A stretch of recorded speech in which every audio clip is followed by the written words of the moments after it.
You should eat in the bathroom that suits you best. I was furious at Emma, my daughter-in-law, and even more so at my son Bob. I couldn't forgive them for neglecting my dear father. They better be prepared. What happened? The usual stuff, but this time I couldn't overlook Bob and Emma's behavior any longer. I decided to fight back. My name is Catherine, and I'm 60 years old. My family includes my 80-year-old father and my 40-year-old son, Bob. Originally, Bob lived with my husband and me, but after my mother's passing, my father was left alone. We decided Bob should move in with him, which was comforting since that house was where I spent my childhood. However, the distance between my current home and my father's made frequent visits challenging. I was grateful when my son volunteered to move in with him. "I'm worried about Grandpa, and I wanted to try living somewhere else," Bob said. He had never moved out before, even commuting to college from home, and probably longed for independence. "Thank you, please take care of Grandpa." I entrusted my father to my son. At that time, Bob was 40 and still single. I hoped he would find someone special soon, and that wish came true. 6 months after Bob started living with my father, he called me. "What's the matter?" "I'm getting married," he announced, catching me completely off guard. There had been no sign of a girlfriend, so this sudden marriage was a surprise. "When did you start seeing someone?" "I met her through a friend soon after I started living with Grandpa. She's a really nice person," Bob reassured me, and I felt relieved. Then came the day of the family meeting. My husband James and I participated. "Nice to meet you," I greeted Emma, who was to be my son's wife. "Hello, I'm Bob's father," my husband followed. Emma was tall, slender, and blonde, with sharp eyes. She was beautiful, but her behavior quickly changed my impression of her. "This is your mom and dad." Emma looked us up and down condescendingly. Being scrutinized by someone you just met is uncomfortable. "Is something wrong?" I asked Emma. "You don't look anything like your mom," she replied. "Me? Mom? Indeed, my son and I don't resemble each other. He probably takes after his father more." I was aware of this, but never expected to hear it from Emma, whom I had just met. "Where's your grandpa?" she continued. "He lives here." "What? I thought it was just the two of us." Emma seemed unaware that my father and son were living together. I assumed it was common knowledge. "Come on," she suddenly complained, acting childishly. Emma was the same age as my son but didn't seem her age at all.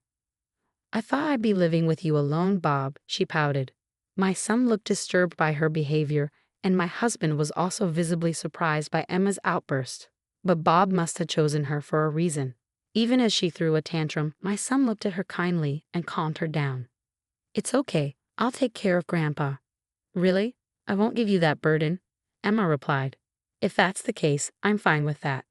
Emma seemed convinced by my son's words. However, I couldn't forget her earlier behavior. Was she ignoring us, or did she simply not see us? Either way, it seemed like she only had eyes for my son.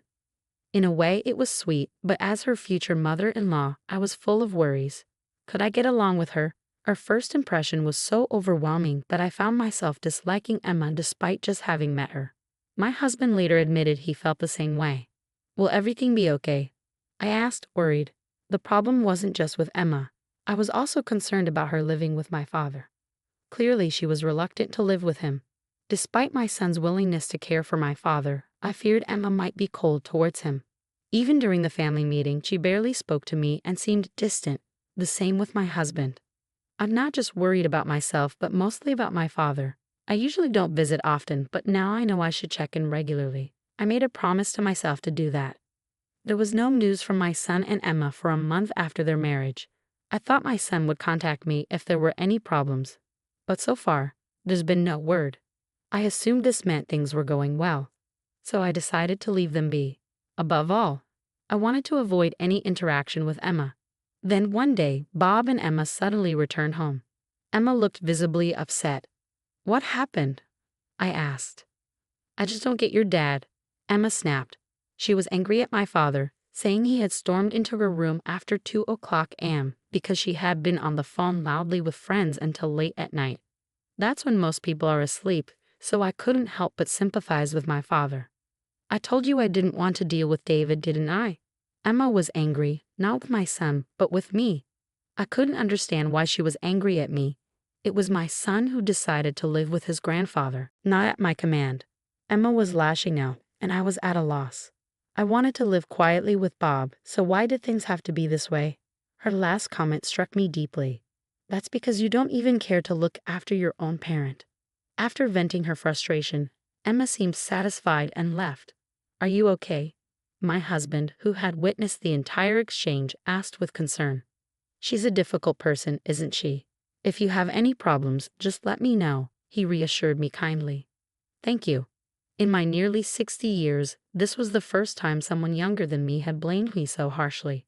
Of course, I would apologize for mistakes at work, but Emma's accusations were blatantly unreasonable. This wasn't how a daughter-in-law should treat her mother-in-law.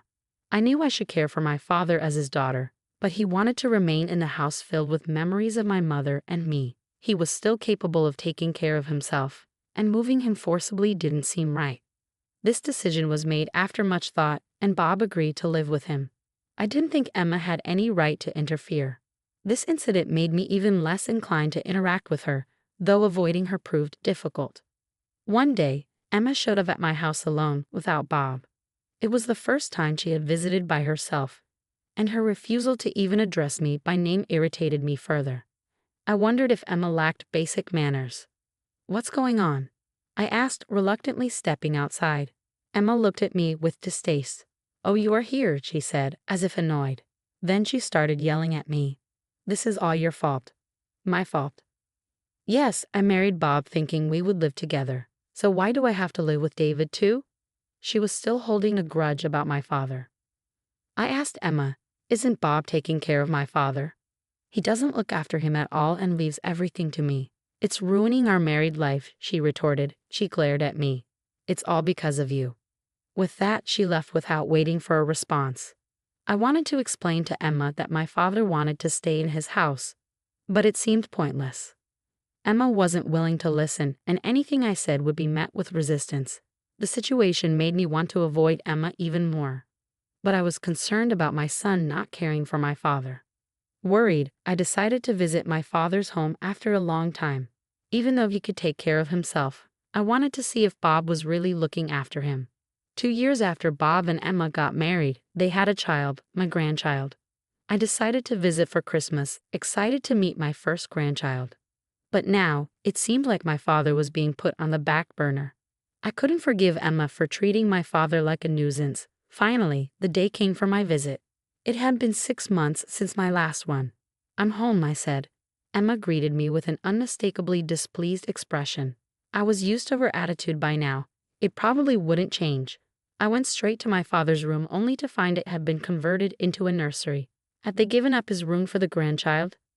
Stepping outside, I saw my father in the garden. What are you doing out here?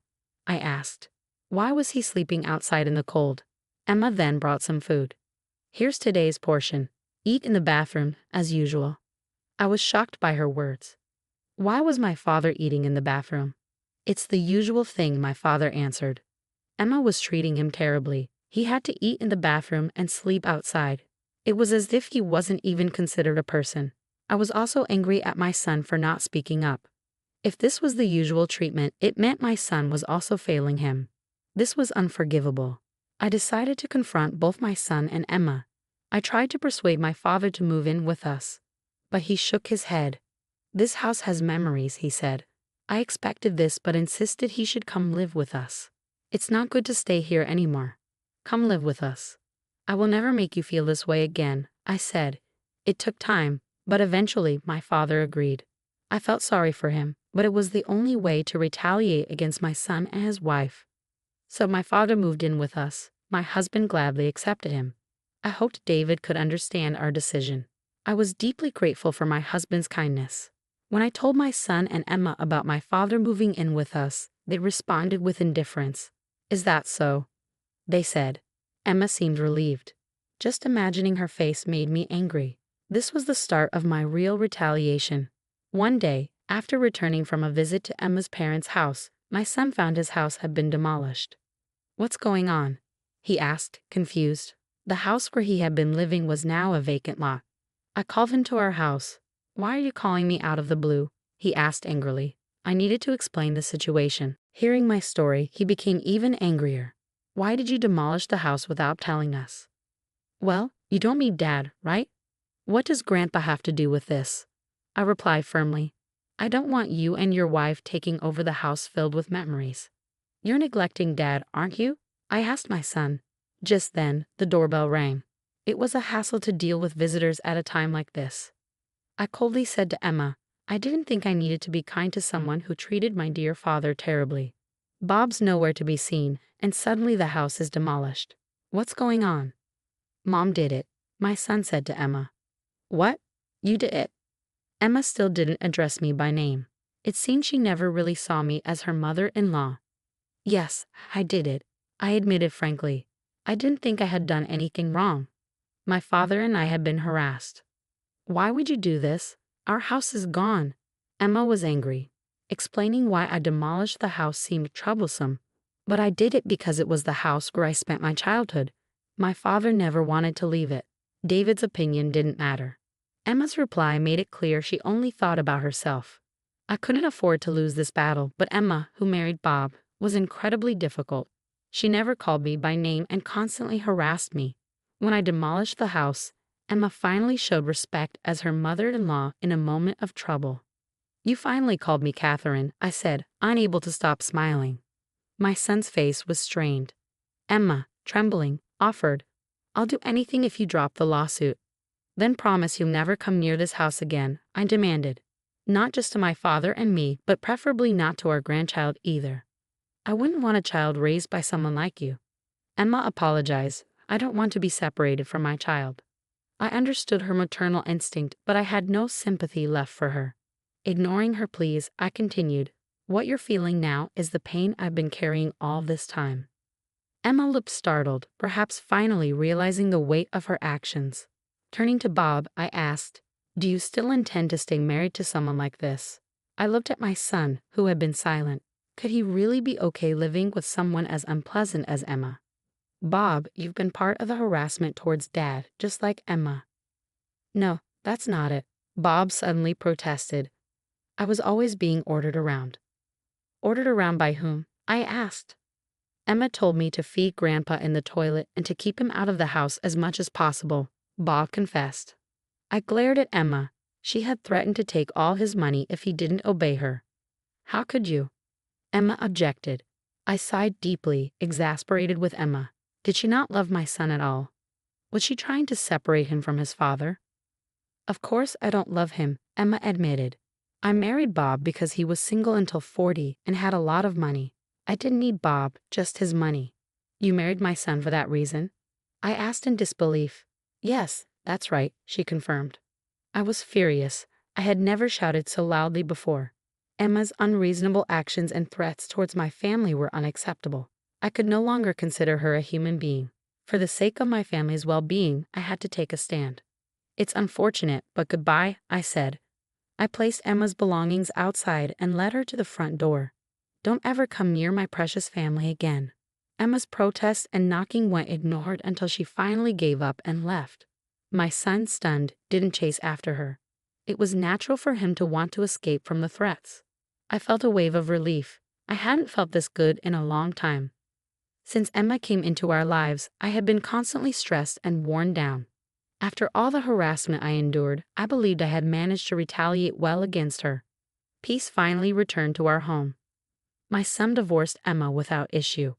Although Emma was initially reluctant, my son had no intention of reconciling given the daily threats he faced. The grandchild born to them would be cared for by my son, which I believed was the right decision. If my son had stayed married to Emma, my father would have suffered even more, and Bob might have faced more harassment. I was sorry for everything, but I couldn't easily forgive my son. He had failed in his responsibility to care for my father and should have consulted me if there were any problems, rather than simply obeying Emma's orders. It seemed unlikely we could live together again. I wanted my son to be independent and not return home. Living at home until 40 may have made him too dependent. I hoped he would learn to live on his own and fulfill his responsibilities as a parent.